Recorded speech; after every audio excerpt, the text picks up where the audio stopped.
I will say this in conclusion. There is no excuse at all for anybody in this country to use violence as a means of settling scores. None whatsoever. There is no reason at all for anybody in this country to think they are above the law, that they can use anarchy to negotiate themselves into power.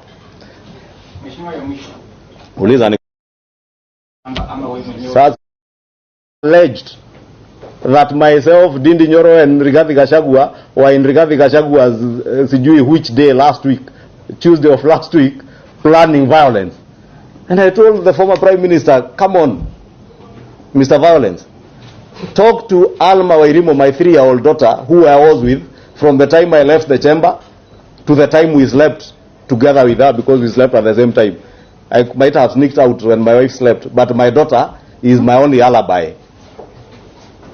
And I told Odinga, please go speak to that 3-year-old. And you know children cannot lie.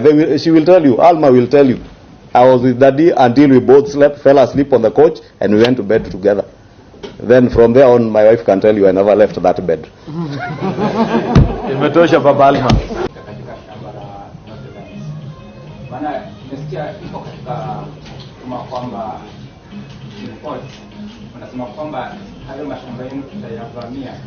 Nilisema kweli?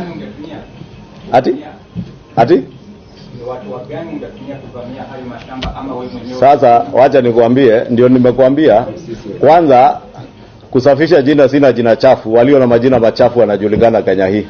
Wale wanao majina ambao majina yao ya katikati ni fujo, vurugu na umwagikaji wa damu wanajulikana. Na ndio nimesema jina la katikati, Raila, anarchy, violence, Odinga. Huyo ndiye synonymous na violence, sio Kimani Ichungwa, sio Rigathi Gachagua, sio Dindi Nyoro, sio William Ruto. La pili, nilimshauri aliyekuwa rais wa Jamhuri ya Kenya, Uhuru Kenyatta. Saturday wacha hii Saturday last Saturday but one. And I cautioned, because I am a ground operative. I listen to what is on the ground. We cautioned Uhuru Kenyatta that, our brother, you are losing hold of your people in the Mount Kenya region because you are not listening to them. When he was president, he refused to heed our advice. I cautioned him last Saturday but one. I told him the same, my message, and I addressed, if you listen to that clip, I was very particular. I addressed none other than Uhuru Kenyatta. And I said he's a sole and singular financier of this azimio chaos, as the chairman of the Azimio Council. And I told him, if you continue to orchestrate violence, violence has no end, it has no boundaries. You find it at your doorstep. Kenyans have questions about your leadership, about your family's wealth, from land to the Pandora Papers, to the looting that happened in the last 3 months of your regime as president. And I've told you, part of the script is to ensure that this government ceases investigations on matters extrajudicial killings, crimes against humanity.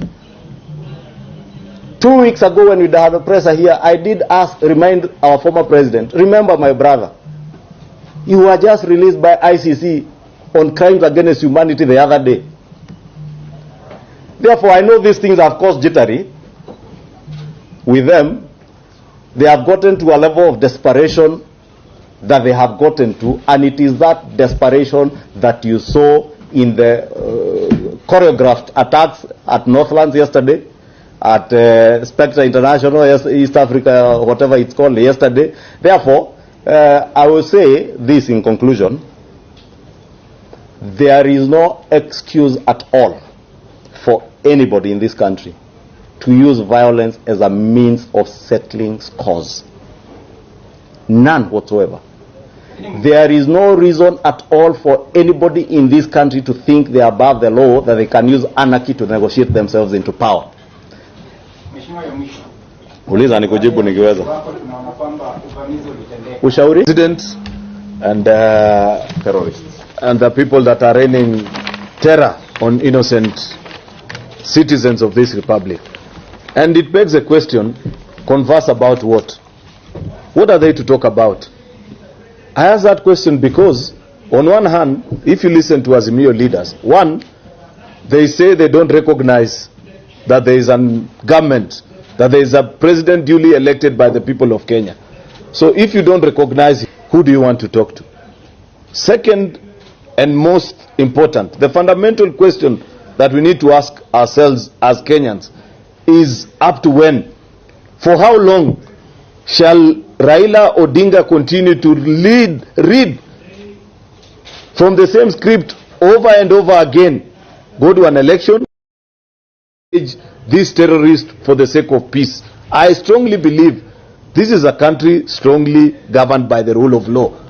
The challenge that we want to pose today is to the Inspector General of Police.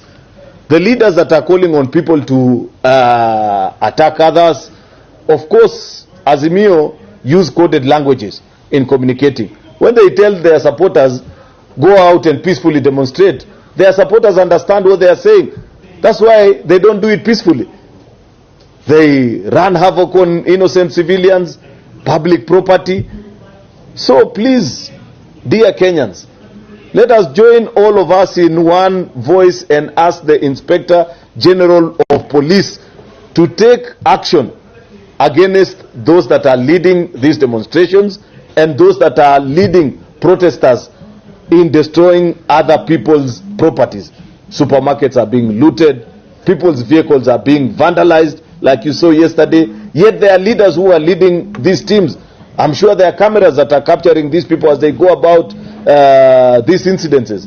We want to see those people arrested and brought to book so that Kenyans can know that we are a country governed by the rule of law. That is a challenge that we have, a challenge of the rule of law. Lastly, is just to ask, what is it that azimio? Therefore, let them give the new administration time to put things in order.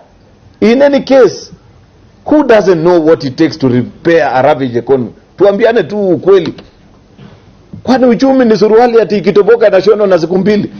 Ndio Raila atuambie ati bei ya unga inafaa kuwa imeshuka, hii inafaa kuwa imefanyika ama ile ingine. Jamani, tuache mchezo. Tuwe watu ambao tunazingatia sheria. Tujue kama ni kweli azimio wanasema wanataka kufanya maandamano na